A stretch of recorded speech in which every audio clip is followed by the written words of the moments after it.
Hello friends, P S C topic തന്നിലേക്ക് സ്വാഗതം. അപ്പോൾ ഇന്നത്തെ ക്ലാസ് നമുക്ക് നോക്കിയാലോ. വില്ലേജ് ഫീൽഡ് അസിസ്റ്റന്റിന്റെ സിലബസ് അനുസരിച്ച് ഭരണഘടനാ ഭേദഗതികളായ 42, 44, 52, 73, 74, 86, 91 ഭേദഗതികളാണ് നമ്മൾ ഇന്ന് നോക്കാൻ പോകുന്നത്. അപ്പോൾ നമുക്ക് ക്ലാസ് തുടങ്ങിയാലോ. ചാനൽ ഇതുവരെ സബ്സ്ക്രൈബ് ചെയ്യാത്തവർ വേഗം തന്നെ സബ്സ്ക്രൈബ് ചെയ്ത് അടുത്ത ക്ലാസ്സുകളിൽ ഞങ്ങളോടൊപ്പം പങ്കാളികളാകൂ. അപ്പോൾ ക്ലാസ് ആരംഭിക്കാം. 42ാം ഭരണഘടനാ ഭേദഗതി 1976.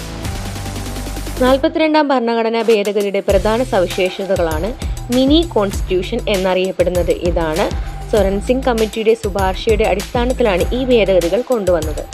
ഇന്ത്യൻ ഭരണഘടനയുടെ ആമുഖത്തിൽ, അതായത് പ്രിയാമ്പിളിൽ 3 സുപ്രധാന വാക്കുകൾ കൂട്ടിച്ചേർത്തു: സോഷ്യലിസ്റ്റ്, സെക്യുലർ, ഇന്റഗ്രിറ്റി.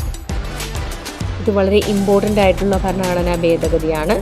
10 മൗലിക കടമകൾ കൂട്ടിച്ചേർത്തു. ഭാഗം 4A, ആർട്ടിക്കിൾ 51A എന്നിവയും ഭരണഘടനയിൽ കൂട്ടിച്ചേർത്തത് 42ാം ഭേദഗതി പ്രകാരമാണ്.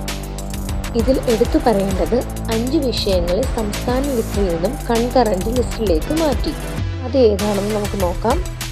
വിദ്യാഭ്യാസം, വനങ്ങൾ, അളവുകളും തൂക്കങ്ങളും, മൃഗങ്ങളുടെയും പക്ഷികളുടെയും സംരക്ഷണം, നീതിന്യായ ഭരണം, സുപ്രീം കോടതിയും ഹൈക്കോടതിയും ഒഴികെ കീഴ്ക്കോടതികളുടെ ഘടനയും സംഘാടനവും. 44ാം ഭരണഘടനാ ഭേദഗതി 1978. സ്വത്ത് അവകാശത്തെ മൗലിക അവകാശത്തിൽ നിന്ന് നീക്കം ചെയ്തു. ആഭ്യന്തര കലഹം എന്നത് മാറ്റി പകരം സായുധ വിപ്ലവം എന്ന വാക്ക് കൂട്ടിച്ചേർത്തു. ക്യാബിനറ്റ് എന്ന പദം ആർട്ടിക്കിൾ 352 കൂട്ടിച്ചേർത്തു. ജനതാ ഗവൺമെന്റിന്റെ കാലത്താണ് 44ാം ഭരണഘടനാ ഭേദഗതി പാസാക്കിയത്. തുടക്കക്കാർക്ക് ഇതൊക്കെ വളരെ ബോറായിട്ട് തോന്നും, പക്ഷേ എഴുതി തന്നെ പഠിക്കുക, വെരി ഇമ്പോർട്ടൻ്റ് ആണ്. ഇതെല്ലാം PFA സിലബസിൽ പറഞ്ഞിട്ടുള്ള കാര്യമാണ്. അപ്പോൾ നിങ്ങൾ എഫേർട്ട് എടുത്തു കഴിഞ്ഞാൽ തീർച്ചയായിട്ടും നിങ്ങൾക്ക് വിജയമുണ്ടാവും. അടുത്തത് 52ാം ഭേദഗതി. കൂറുമാറ്റ നിരോധന നിയമം എന്നറിയപ്പെടുന്നു. 10ാം പട്ടിക ഭരണഘടനയിൽ കൂട്ടിച്ചേർത്തു. പാർലമെന്റ്, സംസ്ഥാന നിയമസഭാ അംഗങ്ങൾ എന്നിവരുടെ അയോഗ്യതയെക്കുറിച്ച് പ്രതിപാദിക്കുന്നു. ചാനൽ ആരെങ്കിലും സബ്സ്ക്രൈബ് ചെയ്ത് ലൈക്ക് ചെയ്യാൻ മറന്നു പോയിട്ടുണ്ടെങ്കിൽ ദയവായി സബ്സ്ക്രൈബ് ചെയ്ത് ലൈക്ക് ചെയ്ത് കമൻറ്റ് ചെയ്യുക. നിങ്ങളുടെ കമൻറ്റ് എനിക്ക് വളരെ പ്രിയപ്പെട്ടതാണ്. അപ്പോൾ നമുക്ക് അടുത്ത ഭേദഗതി നോക്കാം. 73ാം ഭേദഗതി 1972.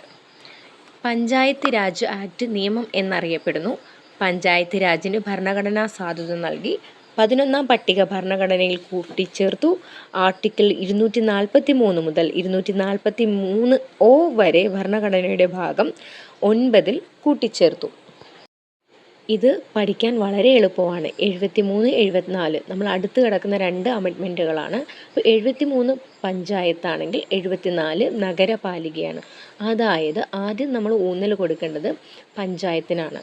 മീൻസ് ഗ്രാമങ്ങൾ, അവിടുത്തെ സാധാരണ ജനങ്ങൾ, ഗ്രാമസഭ, അങ്ങനെയുള്ള കാരണങ്ങൾക്ക് ഓർത്തു കഴിഞ്ഞാൽ നിങ്ങൾക്ക് പെട്ടെന്ന് കിട്ടും. അപ്പോൾ നമുക്ക് 74ാമത്തത് നോക്കാം. 74ാം ഭേദഗതി 1992 ഡിസംബർ 20 പാസാക്കി. 1993 ജൂൺ 1 മുതൽ പ്രാബല്യത്തിൽ വന്നു. ഭരണഘടനയിലെ ഭാഗം 9A കൂട്ടിച്ചേർത്തു. നഗരസഭകളുടെ കാലാവധി 5 വർഷമായി. SC, ST വിഭാഗങ്ങൾക്കും സ്ത്രീകൾക്കും സംവരണം ഉറപ്പാക്കി. വാർഡ് കമ്മിറ്റികൾ രൂപീകരിക്കാൻ വ്യവസ്ഥ നൽകി. 12ാം പട്ടികയിൽ നഗരസഭയുടെ 18 വിഷയങ്ങൾ ഉൾപ്പെടുത്തി. അടുത്ത ഭേദഗതി 86ാം ഭരണഘടനാ ഭേദഗതി 2002. 2002 ഇത് പാസാക്കി. നമുക്കെല്ലാം അറിയാം, 21A കൂട്ടിച്ചേർത്തു. അതായത് ആർട്ടിക്കിൾ 21 എന്ന് പറഞ്ഞാൽ 6 മുതൽ 14 വയസ്സ് വരെയുള്ള എല്ലാ കുട്ടികൾക്കും സൗജന്യവും നിർബന്ധവുമായ വിദ്യാഭ്യാസം മൗലിക അവകാശമാക്കി മാറ്റി. അനുച്ഛേദം 45 ഭേദഗതി ചെയ്യപ്പെട്ടു. 6 വയസ്സിന് താഴെയുള്ള കുട്ടികൾക്ക് പ്രാരംഭ ശിശു സംരക്ഷണവും വിദ്യാഭ്യാസം ഉറപ്പാക്കാൻ സംസ്ഥാനത്തോട് നിർദ്ദേശിച്ചു. വിദ്യാഭ്യാസത്തെ മൗലിക അവകാശമാക്കി മാറ്റിയ ചരിത്രപ്രധാനമായ ഭരണഘടനാ ഭേദഗതിയാണ് 86ാം ഭരണഘടനാ ഭേദഗതി 2002. ഇത് വെരി ഇമ്പോർട്ടൻ്റ് ആണ്. എഴുതി തന്നെ പഠിക്കാൻ ശ്രമിക്കുക, ബാക്കി വായിച്ച് നോക്കുക. അടുത്ത നമ്മൾ 91ാം ഭരണഘടനാ ഭേദഗതി നോക്കുകയാണ്. 2003 ഇത് പാസാക്കിയത്. 2004 ജനുവരി 1 മുതൽ പ്രാബല്യത്തിൽ വന്നു. കക്ഷിമാറ്റം തടയാനും മന്ത്രിസഭയുടെ വലിപ്പം നിയന്ത്രിക്കാനും കൊണ്ടുവന്ന സുപ്രധാന ഭരണഘടനാ ഭേദഗതിയാണിത്. ഇതിൽ സംസ്ഥാനങ്ങളിൽ മുഖ്യമന്ത്രിയെ ഉൾപ്പെടെ മന്ത്രിമാരുടെ എണ്ണം നിയമസഭാ അംഗങ്ങളുടെ 15% കവിയരുത്. ഒരു സംസ്ഥാനത്ത് മന്ത്രിമാരുടെ കുറഞ്ഞ എണ്ണം 12 ആയിരിക്കണം. പിന്നെ കക്ഷിമാറ്റം തടയുന്നതിനുള്ള വ്യവസ്ഥകൾ കൂടുതൽ ശക്തമാക്കി എന്നിവയെല്ലാം 91-ാം ഭരണഘടനാ ഭേദഗതിയുടെ വളരെ ഇമ്പോർട്ടൻ്റ് ആയിട്ടുള്ള പ്രത്യേകതകളാണ്. അപ്പോൾ വീഡിയോ ഉപകാരപ്പെട്ടെന്ന് നിങ്ങൾക്ക് തോന്നിയിട്ടുണ്ടെങ്കിൽ ദയവായി സബ്സ്ക്രൈബ് ചെയ്ത് നിങ്ങളുടെ വിലയേറിയ അഭിപ്രായങ്ങൾ കമൻറ്റ് ചെയ്യുക. നിങ്ങൾക്ക് എന്തെങ്കിലും സംശയം ഉണ്ടെങ്കിൽ കമൻറ്റിൽ രേഖപ്പെടുത്താവുന്നതാണ്. അടുത്തതായി ഞാൻ എടുക്കാൻ പോകുന്നത് union list, state list, concurrent list എന്നിവയെക്കുറിച്ചായിരിക്കും. അപ്പോൾ ഇപ്പോൾ തന്നെ ചാനൽ സബ്സ്ക്രൈബ് ചെയ്ത് വെക്കുക. അടുത്തുള്ള ബെൽ ഐക്കണും കൂടെ എനേബിൾ ചെയ്ത് വെക്കുക. അപ്പോൾ നിങ്ങൾ ചിലവിട്ട സമയം നിങ്ങളുടെ ഭാവിയെ തന്നെ മാറ്റിമറിക്കാൻ ചാൻസ് ഉണ്ട്. നിങ്ങൾക്ക് ഒന്നും കൂടെ വ്യക്തത വരാൻ വേണ്ടിയിട്ട് ഈ വീഡിയോ ഒന്നും കൂടെ റിപ്പീറ്റ് ചെയ്ത് കാണുക. അപ്പോൾ നെക്സ്റ്റ് വീഡിയോയിൽ കാണാം.